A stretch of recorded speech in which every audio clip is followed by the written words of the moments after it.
Hey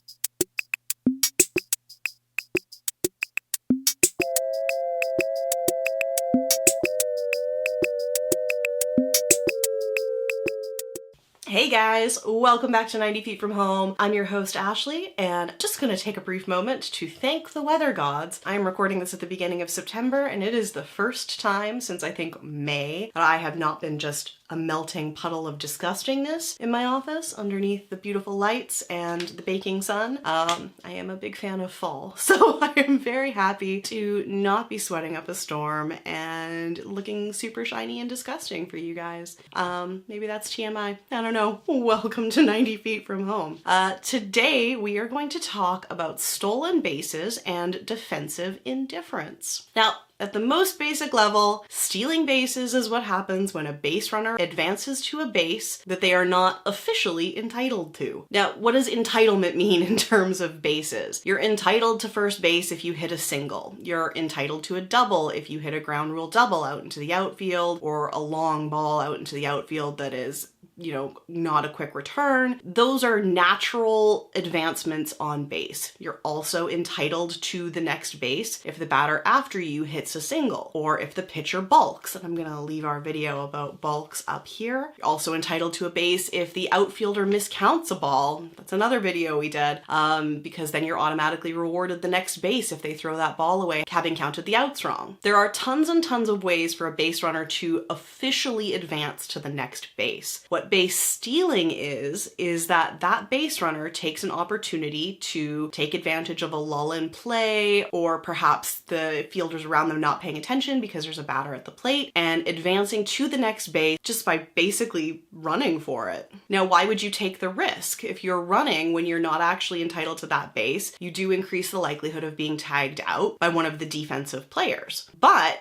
high risk, high reward. We've talked about this in videos like the hit and run, and any of those situations where a base runner feels that they have an opportunity to advance. The reward in this case, say that base runner's on first base is not considered to be in scoring position. If a runner on first base decides that they have an opportunity to get to second with a steal, and they make it successfully, they are now considered to be in scoring position, which means if the next batter up were to hit a double or even a long single, that runner on second base has a much better opportunity to score than if they were at first base. So by having stolen that base, they do put themselves and their team at a better opportunity to score a run. Now, stolen bases are super, super common. This is not something that's a rarity. You're going to see stolen bases in almost every game. They are recorded by their own stat, which is SB, stolen bases. And there's an additional statistic of CS, which is caught stealing, which is the number of times a base runner is caught in an attempt to steal a base. So stolen bases would be the number of times that they successfully stole a base, whereas caught stealing would be the number of times that they were tagged out while trying to steal. So if you were to combine those two numbers, you'd be able to get an idea of how many times that season a runner has attempted to steal bases. So hand in hand with stealing bases is defensive indifference. And defensive indifference isn't something that counts towards a base runner, but rather towards the defensive fielders in this case. And defensive indifference can't occur at any time in a game, really, because it only really takes effect later in games when there is a really big difference in the scores. Either the team is leading or falling behind by a great deal. So say in this case you have a runner on first base and that runner steals for second, and none of the defensive players make any move to tag him out. The catchers, the fielders, nobody even tries to stop him from stealing base. Basically, what you get there is all of your defenders being indifferent to the steal.